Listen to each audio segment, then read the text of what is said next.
आपके साथ आस्था कौशिक और आप देख रहे हैं महाबहस। नेशनल हेराल्ड केस में ईडी के एक्शन के खिलाफ कांग्रेस सड़कों पर उतरी। ईडी की चार्जशीट में राहुल गांधी और सोनिया गांधी का नाम शामिल होने को लेकर कांग्रेस ने इसे बदले की राजनीति कहा, तो अखिलेश यादव ने ईडी को खत्म करने की ही सलाह दे डाली।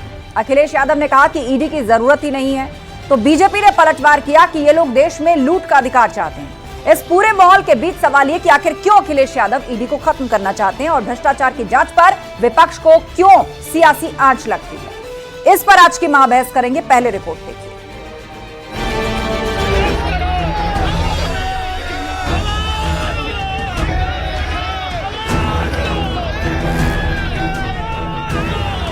भ्रष्टाचार से लड़ाई, सियासत ईडी पर गरमाई। केवल हमारे नेताओं को प्रताड़ित करने के लिए आदरणीय सोनिया जी, आदरणीय राहुल जी और राहुल जी जब से ये सरकार के काले कारनामों को उजागर कर रहे हैं पूरे देश के अंदर, शहर पूरे सड़क से लेके सदन तक, ये सरकार बौखला गई है।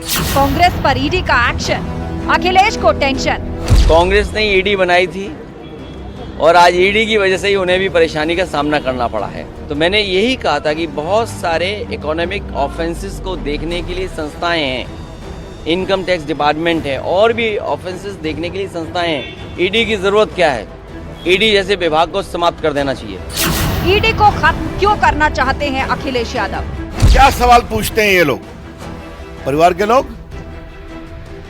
भ्रष्टाचार का इनका पूरा आचरण, शेयर की हेराफेरी करो, संपत्ति बनाओ, और ये सारी संपत्ति सरकार के द्वारा दी हुई थी। भ्रष्टाचार की जांच विपक्ष को क्यों लगे सियासी आंच?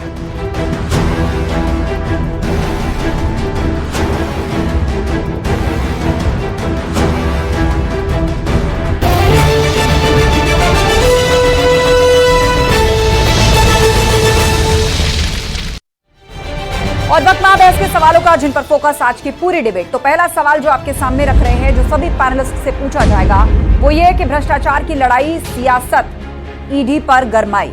आखिर ईडी की जरूरत ही क्या है, ये भी दलील आई। कांग्रेस पर ईडी का एक्शन, अखिलेश को टेंशन। और सवाल ये भी कि ईडी को खत्म क्यों करना चाहते हैं अखिलेश यादव। दूसरी तरफ अखिलेश यादव और समाजवादी पार्टी की भी अपनी दलील है। और चर्चा के लिए हमारे साथ गेस्ट पैनल जुड़ रहा है। हमारे साथ शरद त्रिवेदी जी हैं, बीजेपी प्रवक्ता, विजय राठी जी प्रवक्ता एसपी, सुधा मिश्रा जी प्रवक्ता कांग्रेस, सत्येंद्र सिंह हमारे साथ जुड़ गए हैं, पूर्व डिप्टी डायरेक्टर ईडी। कुछ ही देर में हमारे साथ होंगे रतिभान त्रिपाठी जी भी हमारे साथ जुड़ेंगे। आप सभी मेहमानों का स्वागत है। एक एक करके बाकी मेहमान भी हमारे साथ जुड़ते चलेंगे। तो शुरुआत शरद त्रिवेदी जी आप ही से कर रहे हैं। अखिलेश यादव ने दलील दी। एक तरफ तो आपने देखा कि आज देश भर में किस तरह कांग्रेस के जो कार्यकर्ता थे उन्होंने ईडी या फिर जिला मुख्यालय पर प्रदर्शन किया है, जो चार्जशीट में नाम आया है राहुल गांधी और सोनिया गांधी का।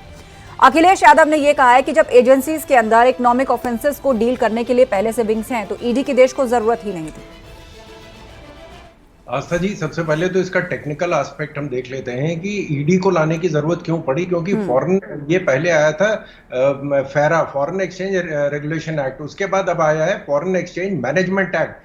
इनकम टैक्स को कोई अथॉरिटी नहीं है कि फॉरेन एक्सचेंज को डील कर सके। इनकम टैक्स जो है कि टैक्स आप दे रहे हैं नहीं दे रहे हैं उसकी जांच करता है। और दूसरी चीज यह है कि prevention of money laundering act, कि किस तरह पैसा आप कैश दे के और कैश जनरेट करके आप फर्जी कंपनियां चला रहे हैं, जो फ्रंट कंपनीज है या फेक कंपनीज है, उनके थ्रू ये सारा पैसा घुमाया जाता है। क्योंकि जो सफेद करना है उसको आप घर बैठ के नहीं कर सकते, तो आपको एक फेक कंपनी बनानी पड़ती है। तो जहां से आपने लूट का माल लिया है उसको सफेद करना पड़ेगा, क्योंकि आप उसे खर्च नहीं कर सकते हैं। ब्लैक पैसा नहीं खर्च हो सकता है, तो उसको व्हाइट करने के लिए फेक कंपनीज बनाई जाती है और उनके थ्रू इस एक फर्जी सेल दिखाई जाती है, कोई फर्जी तरीका दिखाया जाता है कि जिससे पैसे कमाए जा रहे हो उसको करा जा रहा है। और समस्या ये है जो विपक्ष की, क्योंकि इनको ये नहीं पता था कि सुबह होगी। पहली मई 1956 में ये कानून बना था, तब से आज तक तो ये खाली विपक्ष को देख रहे थे। क्योंकि हम और जितने थे पार्टियां थी, समाजवादी पार्टी, बसपा, ये तो सब विपक्ष में थे। इनको ये नहीं पता था कि पार्टी एक बार सत्ता में आएगी और इनकी पोल खुलेगी। और जो ये कह रहे हैं कि साहब इनको प्रताड़ित किया जा रहा है, मैं आपको बता रहा हूं, इन्होंने एक नई रीति शुरू करी है कि साहब जब कोई केस फाइल हो तो जाके सीबीआई को घेर लो, ईडी को घेर लो, कोर्ट को घेर लो। जब गुजरात में माननीय मोदी जी को और माननीय अमित शाह जी को हिरासत में लिया गया था, अमित शाह जी को तो जेल हुई थी, उनको जब इंटेरोगेशन के लिए बुलाया गया तो सिर्फ अमित शाह जी और मोदी जी गए थे, उन्होंने केस लड़ा और बाइज्जत बरी हो गए। अब समस्या ये है कि क्योंकि आप राज परिवार को मत छेड़िए, हम और बाकी जितने दल हैं तो विपक्ष में उनका कोई जीना न जीने से कोई फर्क नहीं पड़ता है, लेकिन राज परिवार को जैसे ही आप छेड़ते हैं जो एक एम्पावर्ड डायनेस्टी है, तो फिर ये सारी समस्याएं आके खड़ी हो जाती हैं। ठीक है शरद जी, मैं लौटूंगी आपके पास और विजय राठी जी का रुख कर लेते हैं। विजय राठी जी, दलील ये आई है कि सीबीआई और ईडी, अब चुनावी माहौल में तो खूब आरोप लगे कि इसका मिसयूज हो रहा है या इसको एक टूल की तरह इस्तेमाल किया जा रहा है, लेकिन क्या इनके अंतर्गत आने वाले हर केस को फर्जी ठहराया जा सकता है, हर केस को राजनीतिक ठहराया जा सकता है, हर लड़ाई को सियासी बताया जा सकता है? देखिए, आप मुझे एक चीज बताइए, मेरी आवाज आप आ रही है ना, सुन पा रही है ना जी? महाराष्ट्र में जब चुनाव थे, प्रधानमंत्री जी ने पूरे हिंदुस्तान के सामने बोला था अजीत पवार जेल जाएंगे, लेकिन भारतीय जनता पार्टी की वोटिंग मशीन में धुले आज कहां हैं आप जानती हैं। देखिए, ये एक बहुत ही लीडिंग न्यूज़पेपर की रिपोर्ट है 3 अप्रैल की। इसमें है 23 of 25 opposition leaders accused of corruption got reprieve after joining BJP. मतलब 25 ऐसे विपक्ष के नेता जिन पे करप्शन के केस इन्होंने लगाए, ईडी ने लगाए, और 23 ने ज्वाइन कर ली बीजेपी, और आज वो कहां है? बीजेपी में है। ये मैं नहीं बोल रहा, लीडिंग न्यूज़पेपर है, लीडिंग न्यूज़पेपर। ये इनकी सच्चाई है। अजीत पवार, शुवेंदु अधिकारी और न जाने कितने नाम है। 23 में अगर लिस्ट बोलूंगा तो टाइम कम पड़ जाएगा। तो देखिए, ईडी क्या है, ईडी का ये पूरा मिसयूज कर रहे हैं। जिस विपक्ष के नेता पे उसको चला दें, अगर वो इतना करप्टेड है तो भारतीय जनता पार्टी में क्यों लेते हैं भाई? तुम्हारी वॉशिंग मशीन ऐसी है कि सारे करप्शन वो धो देती है, इनको नहीं लेना चाहिए ना। ये तो ऐसे एग्जाम्पल हैं जो हम लोग सामने देख रहे हैं, ये कोई बनी बनाई बातें नहीं है। उनका जवाब इनके पास होगा? नहीं होगा। और एक चीज और मैं बता दूं, 96% और लेटेस्ट रिपोर्ट बता रही है 97% जो चार्जेस नेताओं के खिलाफ लगे हैं वो अपोजिशन के लीडर्स हैं। 10 सेकंड। तो क्या मतलब अपोजिशन के लीडर्स ही करप्शन कर रहे? भारतीय जनता पार्टी में कोई करप्शन नहीं कर रहा, और अगर कर भी रहा है अपोजिशन में तो भारतीय जनता पार्टी में जाते ही वो करप्टेड, वो ईमानदार हो जाता है, वो ऑनेस्ट हो जाता है। इसका जवाब देंगे? ये इसका जवाब नहीं देंगे। डिबेट चाहे 4 दिन कराइए चाहे 4 साल कराइए, ये इधर उधर की बातें घुमाएंगे। बड़ी टेक्निकल चीजें, फेरा बता दिया, फेमा बताएगा, ये नहीं बताया कि ईडी का यूज किस लिए कर रहे हैं लोग। ठीक है शरद जी, हालांकि उस सवाल पर आपने जवाब नहीं दिया कि ईडी की जरूरत क्यों नहीं है। ये अचानक सवाल क्यों और किस परिप्रेक्ष्य में आप लोगों ने उठाया? मैं लौटूंगी, लेकिन एक बार जो बिंदु आपने उठाया उस पर शरद जी का जवाब सुनते हैं। बोलिए शरद जी। हाँ जी, देखिए, भारतीय जनता पार्टी की जब जब सरकार रही है, जो भी भारतीय जनता पार्टी में ज्वाइन किया है या नहीं किया है, और ज्वाइन करने के बाद भी किसी का केस वापस नहीं लिया गया है। वो अपना केस लड़ रहे हैं, चाहे वो डिपार्टमेंट में लड़ रहे हैं, चाहे वो अजीत पवार को तो आपने करप्टेड बोला था। नहीं, अजीत पवार को तो आपने करप्टेड प्रधानमंत्री जी ने बोला था। नहीं बोलता हूँ, जवाब सुन लीजिए, ऑडियो ब्रेक हो जाता है दोनों का ही। और दूसरी चीज ये है कि हेमंत बिस्वा शर्मा जो भारतीय जनता पार्टी के मुख्यमंत्री हैं, वो मुख्यमंत्री बनने के बाद जो उनके ऊपर केस फाइल हुआ था उसमें वो 2 बार उनकी पेशी हो चुकी है कलकत्ता में, किसी का केस वापस नहीं लिया गया है। ये जो समाजवादी पार्टी है, इसका क्या आपराधिक पृष्ठभूमि रही है ये सबको जग जाहिर है, ये कोई बताने की जरूरत नहीं। जिन पे चार्जेस लगे हो करप्शन के, वो भारतीय जनता पार्टी में है। केस लड़े थे, हमने कभी कोर्ट का घेराव नहीं किया, हमने ईडी का घेराव नहीं किया, हमने सीबीआई का घेराव नहीं किया। माननीय मोदी जी स्वयं गए थे सीबीआई के दफ्तर अहमदाबाद में, उनके साथ कोई कार्यकर्ता, कोई जुलूस, कोई घेराव, कोई दंगा पथराव नहीं हुआ था। मतलब आप ये कहना चाह रहे हैं कि उसी ईडी, उसी सीबीआई की इन्वेस्टिगेशन को फेस किया और उसके बाद वहां से बरी होकर निकले। ठीक है, इस बीच में सत्येंद्र सिंह जी ज्वाइन कर चुके हैं, पूर्व डिप्टी डायरेक्टर हैं ईडी के। सत्येंद्र जी, स्वागत है आपका न्यूज़ 18 पर। और सवाल सीधा आपसे यही कि केस चाहे सेंटर में फिलहाल जो भी हो, नेशनल हेराल्ड के इर्द गिर्द ये पूरी बहस चल रही है, और जब से चार्जशीट में सोनिया गांधी और राहुल गांधी का नाम आया, हालांकि सैम पित्रोदा भी उसमें है, तो उसके बाद कांग्रेस कार्यकर्ता देश भर में प्रदर्शन कर रहे हैं, ईडी के दफ्तर को घेर रहे हैं। लेकिन इस बीच तमाम राजनीतिक बयानों के बीच एक सवाल यह भी आया है कि देश में ईडी की जरूरत ही क्या थी, जब एजेंसीज के अपने इकोनॉमिक ऑफेंसेस विंग हैं जो इस तरह के केसेस को डील करते हैं। तो मुझे बताइए इस पर आपका क्या कहना है, और ईडी की जरूरत, उसकी भूमिका, और आज जिस हिसाब से मामले हो रहे हैं, तो क्या पूर्व व्यवस्था सही थी ईडी से पहले या ईडी के बाद? क्या फर्क है इसमें? आपको और सभी मेरे को पैनलिस्ट और दर्शकों को नमस्कार। देखिए, मैं आपको एक बात कहना चाहूंगा कि ईडी जिसको आप कह रहे हैं वो आज भी बनी है। ईडी की शुरुआत कहाँ से होती है? 1947 में फॉरेन एक्सचेंज रेगुलेशन एक्ट आता है, संसद में आता है, क्योंकि तब फॉरेन एक्सचेंज की बहुत कमी थी देश में, उसके लिए एक्ट आया। ये चलता रहा। सन 2000 में जाके ये चेंज हुआ कि नहीं, अब फॉरेन एक्सचेंज की बहुतायत हो गई है, तो इसलिए क्रिमिनल लॉ की जरूरत नहीं है, तो उसको एक्सचेंज मैनेजमेंट एक्ट में कन्वर्ट कर दिया गया। ईडी उसको एनफोर्स कर रही थी।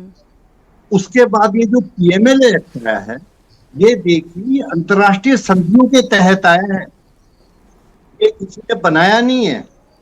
ईडी वही थी, लेकिन ये जो पीएमएलए कानून है वो ईडी को संसद ने दिया इंप्लीमेंट करने के लिए। तो व्यवस्था में कोई फर्क नहीं आया। अभी जितना हल्ला गुल्ला हो रहा है वो सब पीएमएलए के लिए हो रहा है। पीएमएलए के जो केसेज हैं वो भी सिर्फ इस कौन से केसेज में जहाँ पॉलिटिकल इश्यूज है, बाकी कोई नहीं बोल रहा है, कहीं नहीं बोल रहा है। बड़े बड़े कॉर्पोरेट के खिलाफ एक्शन हो रहा है और लोगों के खिलाफ हो रहा है, लेकिन तो व्यवस्था जो है हमारी संसद ने बनाई है। संसद जो है विधायी है। तो आपके हमारे भारतीय लोकतंत्र डेमोक्रेसी के 3 पिलर थे, संसद है, न्यायपालिका है।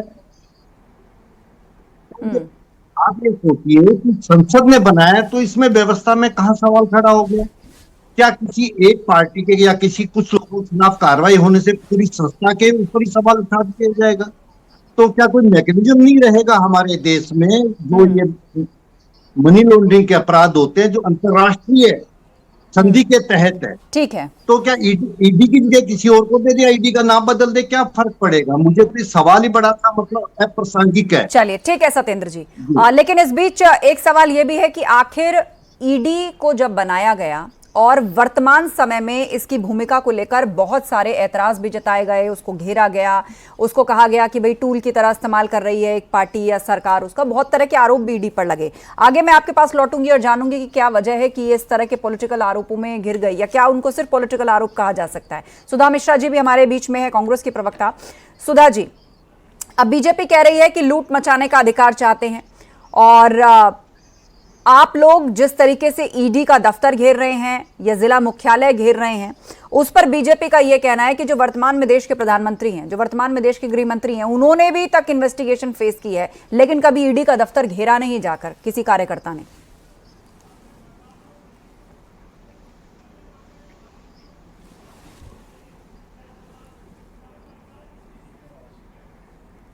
सुधा जी, आपकी आवाज म्यूट है शायद आप ही की तरफ से, उसको अनम्यूट कर दीजिए।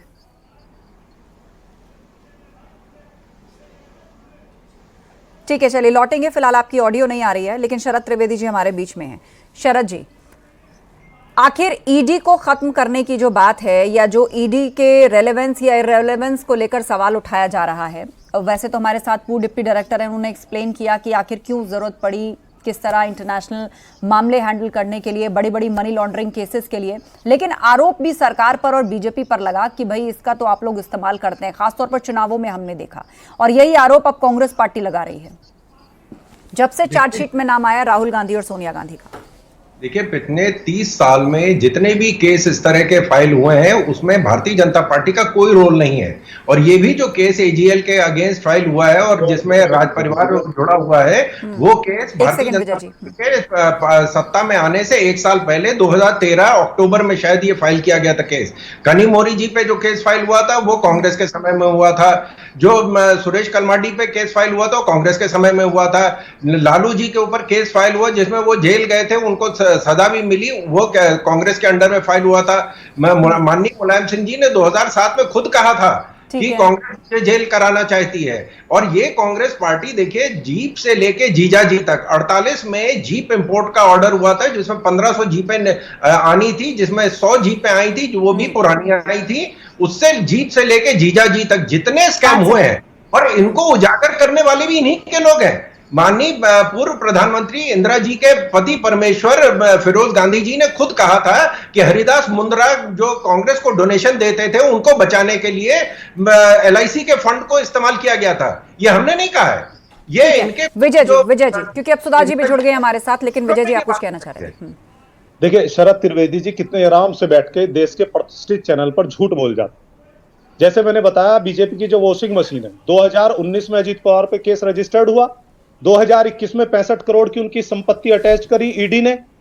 उसके बाद उन्होंने भारतीय जनता पार्टी ज्वाइन करी और ज्वाइन करने के बाद ही चार्जशीट में फाइनली उनका नाम ही नहीं आया। नाम कैसे गायब हो गया?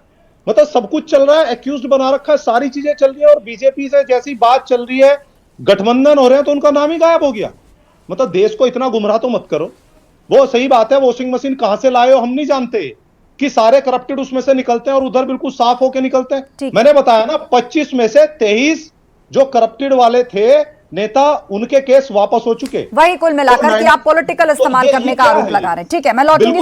सुधा जी हमारे बीच में आरोप नहीं, आरोप नहीं है ये आस्था जी, ये सच्चाई है। ठीक है, सुधा मिश्रा जी कांग्रेस की प्रवक्ता हमारे बीच में। सुधा जी, बीजेपी की तरफ से ये दलील आई है कि ईडी की इंक्वायरी हो, इसको तो वर्तमान में देश के प्रधानमंत्री और वर्तमान में देश के गृहमंत्री तक ने फेस किया है जब मामला चला, लेकिन किसी भी बीजेपी कार्यकर्ता ने दफ्तर का घेराव नहीं किया। आस्था जी, तो इस बात पे मान लिया जाए कि हमारे प्रधानमंत्री जी और गृहमंत्री जी जो कुछ कहते हैं वो सब सच है। और अगर मैं उन बातों की सच्चाई पे आऊंगी तो आपको मिलेगा कि जितनी भी बातें हमारे गृहमंत्री जी ने और हमारे प्रधानमंत्री जी ने मंचों से कही है, सब उन्होंने बाद में जुमलों में तब्दील कर दिया है। तो इस बात को किस कैटेगरी में रखना बता दीजिएगा, तब उस प्रश्न का उत्तर अपने आप आपको मिल जाएगा। हमारे आदरणीय उत्तर प्रदेश के मुख्यमंत्री जी ने अपने ऊपर लगे हुए सारे केसों को कैसे हटा दिया, ये पूरी दुनिया जानती है। अब मसला इस बात का आता है कि क्या भाजपा जब खुद ही सच नहीं बोलती है, तो उसके इस बात पे कि हम नहीं करते हैं ये कर रहे हैं, इस बात में कितना दम है, इसको क्या माना जाए। दूसरी महत्वपूर्ण बात है, आप बताइए 22 ऐसे नेताओं का नाम मैं अभी एक सुर में ले लूं आपके सामने, जिसमें से 22 में नेताओं में से 20 के ऊपर कार्रवाई बंद हो गई और ये 2 पे चल रही है, और वो 20 नेता कौन से हैं, क्या नाम लेने की मुझे जरूरत है? आखिर ऐसा क्या होता है कि इस देश में आरोप ही लगाते हैं, यही कहते हैं कि ये लोग बहुत बड़े घपलेबाज, घोटालेबाज, न जाने क्या क्या है, और जैसे ही वो व्यक्ति किसी और पार्टी से इनकी पार्टी में पहुंचता है, उसके सारे दाग धुल जाते हैं। आस्था जी, बड़ा प्रश्न है कि अगर ये सब कुछ संवैधानिक तरीके से हो रहा है, अगर देश संविधान से चल रहा है, अगर ये सच बोल रहे हैं, तो ये कैसे हो सकता है कि वही लोग जो इनकी तरफ जाते हैं उन पे जांच रुक जाती है। ठीक है, ये दलील समाजवादी पार्टी ने भी दी है। उसने भी एक सवाल को पूछा है, लेकिन सुधा जी, आप तो कांग्रेस पार्टी से हैं। मेरा सीधा सवाल ये है, और जहां तक मेरा आकलन है, नहीं आपने सवाल उठाया कि दूसरी पार्टी को छोड़ के इनकी पार्टी में चले गए तो फिर क्या सब कुछ क्लीन हो गया, लेकिन यहाँ पर सवाल है कि चार्जशीट के अंदर सोनिया गांधी का नाम आया, राहुल गांधी का नाम आया, सैम पित्रोदा का नाम आया, कांग्रेस के कार्यकर्ता सड़कों पर उतर गए और ईडी का दफ्तर जाकर के घेर लिया। अब वो तो अपनी पार्टी का भी छोड़कर नहीं जाएंगे ना भाजपा में। ये कौन सी बात हुई? हमें प्रदर्शन करने की मनाही है क्या? नहीं, मनाही नहीं है, लेकिन आप लोग जांच में नाम आने भर से उस पर सवाल उठाने लगते हैं, एजेंसी को कटघरे में खड़ा कर देते हैं, इन्वेस्टिगेशन फेस ना करनी पड़े उस भावना से आपके प्रोटेस्ट होते हैं। अरे भाई, बिल्कुल दुर्भावना, दिवालियापन, मानसिक दिवालियापन से प्रेरित होकर संस्थाएं सरकार के इशारे पे काम कर रही हैं। नींद से अचानक जगती हैं और काम करने लगती हैं, फिर याद नहीं रहता है, फिर जगती हैं। 11 साल से सरकार है, अगर जांच करनी होती तो जांच होती। यहाँ पे 2G 3G कोयला ने कितने नाम पे कौन कौन से आरोप दाखिल करने की कोशिश, और सब पे इन्हीं की सरकारों ने क्लीन चिट। अभी जीजा जी का नाम ले रहे थे, जरा पूछिए हरियाणा की सरकार ने क्या कहा उन्हीं जीजा जी पे। ये ऐसी सरकार के लोग हैं जो झूठ बोलते हैं, झूठ पे रहते हैं, उन झूठे जुमलों पे ही सरकार चलाते हैं और एक कहते हैं कि बहुत अच्छे लोग हैं। ये लोग, ऐसे लोग, अगर नेहरू जी की संपत्ति को आप काउंट करेंगी, जिस संपत्ति पे ये लगा रहे हैं कि हमने संपत्ति का ये कर लिया, जरा पूछिए नेहरू जी ने 98% अपनी संपत्ति दान कर दी थी, कितनी वैल्यू थी उसकी? अरे कम से कम कहने के पहले, कुछ भी आरोपित करने के पहले उसकी तथ्यों की जांच कर लेना बहुत जरूरी है। जरा पूछिए हेराल्ड केस है क्या दिखाने की कोशिश की जा रही है? जवाब दीजिए शरद जी। एक बार पूछते हैं उनसे, फिर मैं सत्येंद्र सिंह जी का रुख करूंगी। जरा पूछिए। आस्था जी, मैं जैसे ये कह रही हैं कि सबका आरोप है कि भारतीय जनता पार्टी में आने के बाद वो धुल जाता है। मैं 3 जो सबसे बड़े केस हुए, और जिसमें से एक केस के चक्कर में इनकी सरकार चली गई और उसके बाद पूर्ण बहुमत से कभी सरकार आई नहीं, वो बोफोर्स का केस। हेमंत शर्मा, अशोक चौहान, शुभेंदु अधिकारी 3 पे उत्तर दे दीजिए। चलिए। मैं आपके बीच में नहीं बोल रहा हूँ, मेरी बहन से कह दें कि वो मेरे मैं इसकी बात नहीं तो जवाब तो दीजिए ना। ठीक है। बीच में नहीं बोल रहे तो जवाब तो दीजिए। ठीक है। मैंने सवाल तो शरद जरूरी जी, है। ओके। मैंने कहा तो गलत जरूरी चीज है। तय करके आप गलत होता है, सवाल तो आपके यहाँ जरूरी है। सही कैसे जाता है? एक सेकंड। हाँ शरद जी बोलने दीजिए देखिए, उनको। गोवा में एयरबस में पैसे लिए गए, जमीन में बोफोर्स में पैसे लिए गए और पानी में एचडीडब्ल्यू सबमरीन डील में पैसे लिए गए और बिल्कुल क्लीन चिट थी क्योंकि इनकी सरकार थी। तो और इनकी सरकार में एक सीबीआई का जॉइंट डायरेक्टर, हमारे डिप्टी डायरेक्टर साहब बैठे हैं, वो उनको भी ज्ञात होगा कि एक जॉइंट डायरेक्टर दिल्ली से गया था लंदन, जो इनके क्वाटरोची जी हैं, जो इनके रिश्तेदार, दूर के रिश्तेदार हैं, एक उनको सेकंड जी। क्लीन चिट देने लंदन गया था। ये इनकी ईमानदारी का नमूना है और तीनों केस बिल्कुल साफ हो गए। बोफोर्स के चक्कर में इनकी सरकार चली गई थी, लेकिन बोफोर्स बिल्कुल साफ हो गया। एचडीडब्ल्यू सबमरीन डील बिल्कुल क्लीन हो गई, एयरबस की डील साफ हो गई। दलील होंगे भाई, तो अपने आप झूठ बता को दें, लेके कितना आप 3 केस जिसमें आपकी सरकार चली गई, उसमें आप दूध के धुले हो गए और हमारे ऊपर ये आरोप लग रहा है जो आता है आपके, अगर उनके खिलाफ इन्वेस्टिगेशन हो रहा है, इन्वेस्टिगेशन अपने कंक्लूजन में आएगा। आज भी ऊपर आरोप है, हमने कोई ये नहीं कहा कि इनका जुर्म साबित हो गया है, ये कोर्ट जाए। मैं आप दोनों को रोक रही हूँ, आप दोनों को फिलहाल रोक रही हूँ। सत्येंद्र सिंह जी हमारे बीच में हैं, पूर्व डिप्टी डायरेक्टर है ईडी से। सत्येंद्र जी, आप ही से कमेंट कि आखिर ईडी पर पॉलिटिकल होने के आरोप क्यों लगते हैं? आस्था जी, ईडी नहीं, अभी जो राजनीतिक परिस्थितियां बनी है, मुझे बहुत दुख के साथ करना पड़ता है कि हमारी ज्यादातर संस्थाओं पे अंगुली उठाई जा रही है। बिल्कुल। और इतनी दुखद स्थिति है कि यदि हम ही लोग अपनी संस्थाओं पे अंगुली उठाएंगे, हमारी कानून व्यवस्था में विश्वास नहीं रखेंगे, तो क्या होगा। जहां तक ईडी की बात है, ईडी का कोई भी एक्शन जो होता है, जिस दिन शुरू होता है, अभी ये पीएमएलए के केसेस की बात कर रहा हूं जिनके लिए हल्ला है, हर स्टेज पे लीगल स्क्रूटनी होती है, अदालतों को एविडेंस देने पड़ते हैं, वो सेटिस्फाई होती है तो ही केस आगे चलता है। इसी केस की बात ले लें तो सुप्रीम कोर्ट तक ये लोग गए केस कराने के लिए, लेकिन प्राइमा फेसाई क्योंकि केस बनता था, सुप्रीम कोर्ट ने मना कर दिया, इन लोगों की जमानतें हुई और आज फिर ईडी पे आरोप लगाया जा रहा है। साहब इतना लेट क्यों किया? यदि बहुत जल्दी कर देते तो कहते इतना जल्दी क्यों किया? कोई कहता है बिहार इलेक्शन से पहले क्यों किया? तो क्या एजेंसियां टाइम नहीं देख के काम करती हैं? और एक सवाल और मेरा इनसे सभी से है, जिन राजनीतिक दलों से, ठीक है, जो ये आरोप लगाते हैं संस्थाओं पे कि नेताओं के इशारे पे काम करती है, अपने दिल पे हाथ रख के कहें इनकी भी सरकारें रही हैं और अभी भी कई देश की सरकारें हैं, वहां क्या जांच एजेंसियां इनके इशारों पे काम कर रही है या कानून सम्मत जो अधिकार उनको मिले उससे काम? ठीक है, वैलिड पॉइंट। हाँ, कि तो अंतर्राष्ट्रीय एजेंसियां भी क्या भारत की राजनीति या यहाँ के सत्तारूढ़ दल से प्रेरित होकर काम करें? विजय जी देखिए सुनिए, अभी एक चीज मुझे बताइए, अभी शरद त्रिवेदी जी ने बहुत सारी बात बोली, प्रधानमंत्री जी ने जब महाराष्ट्र में बोला खुद, तो बताइए उन्होंने बोला क्यों? जब उन्हें पता नहीं था अजीत पवार अगर करप्शन फ्री निकलेंगे और पार्टी में आ जाएंगे तो ऐसा बोल कैसे सकते हैं? उन्होंने खुद बोला था 70,000 करोड़ का अगर इन्होंने किया है तो इनको मैं जेल भेजूंगा, और अगर भी नहीं लगाया उन्होंने कहा कि इनको मैं जेल भेजूंगा।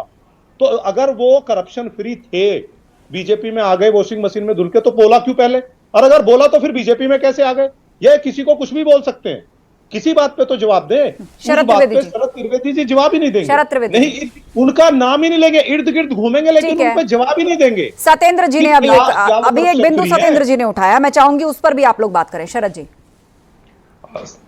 आशा जी, देखिए, आज का मुद्दा है कि ये केस फाइल हुआ है और ये केस फाइल हुआ है कांग्रेस के कार्यकाल में 2013 में, और ये कोर्ट मैंडेटेड इन्वेस्टिगेशन है। इसका किसी पार्टी से कोई लेना देना नहीं, भारतीय जनता पार्टी का किसी भी पार्टी से कोई लेना देना नहीं। कोर्ट इन्वेस्टिगेशन शुरू हुआ है। ये वो पार्टी है तुमने गड़बड़ कर रखी है केस में जो सब लोगों को उसकी बात ही ना करें। इंतजाम किया था, जो पुराने काले कारनामे तो दिखाने पड़ेंगे ना, तुम्हारा झूठ तो दिखाना पड़ेगा, सामने लाना पड़ेगा।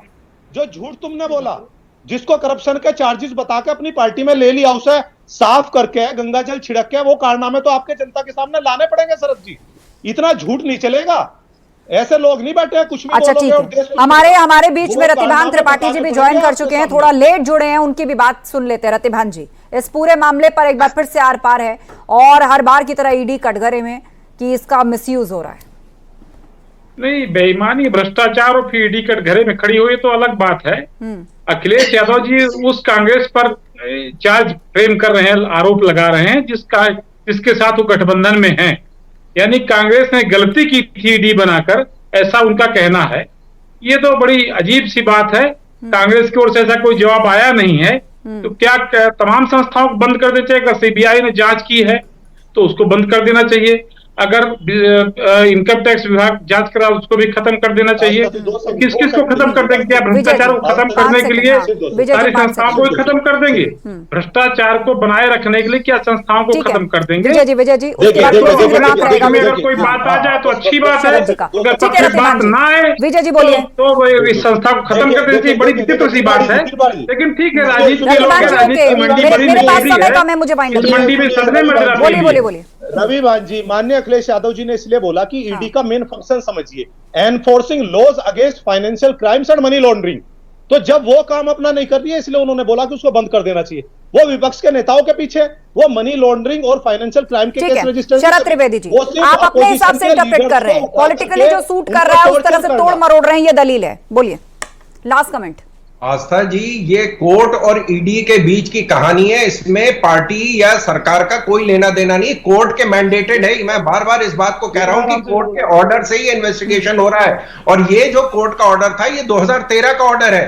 अब वो चार्जेस फ्रेम करने की बात आई है, ये कोर्ट कंट्रोल कर रहा है। आप कोर्ट पे आरोप लगाइए, आपको कोर्ट गुमराह कर रहे हैं, शाबानों के कोर्ट को नहीं माना, आप देश को गुमराह कर रहे हैं। आप कोर्ट को मत मानिए, शाबानों कोर्ट छोड़िए, के बाद जाइए। बताइए, आपके इसमें जो नेता शामिल हो जाते हैं वो साफ कैसे हो जाते हैं? कौन सा वाशिंग पाउडर ले रहे हो आप कौन से वाशिंग पाउडर से नहलाते हैं उन्हें जो सारा करप्शन फ्री हो जाते हैं? ये तो बताइए। परिवार को वॉशिंग पाउडर का हमें भी तो नाम बताइए ना, वो कौन सा वॉशिंग पाउडर से आ जाएगी राज परिवार। चलिए, समय खत्म हो रहा है, समय खत्म हो रहा है, लेकिन कुल मिलाकर एक नया मुद्दा जो फिलहाल पूरी तरीके से सियासी सरगर्मी को बढ़ा रहा है वो है ईडी का इन्वेस्टिगेशन, उसकी चार्जशीट में सोनिया गांधी और राहुल गांधी का नाम आना। आप सभी पैनलिस्ट का शुक्रिया इस चर्चा में शामिल होने के लिए। तो अखिलेश यादव ने ईडी को खत्म करने की सलाह दी और कहा है कि ईडी की जरूरत ही नहीं है। तो इस पर बीजेपी ने पलटवार किया कि ये लोग देश में लूट का अधिकार चाहते हैं।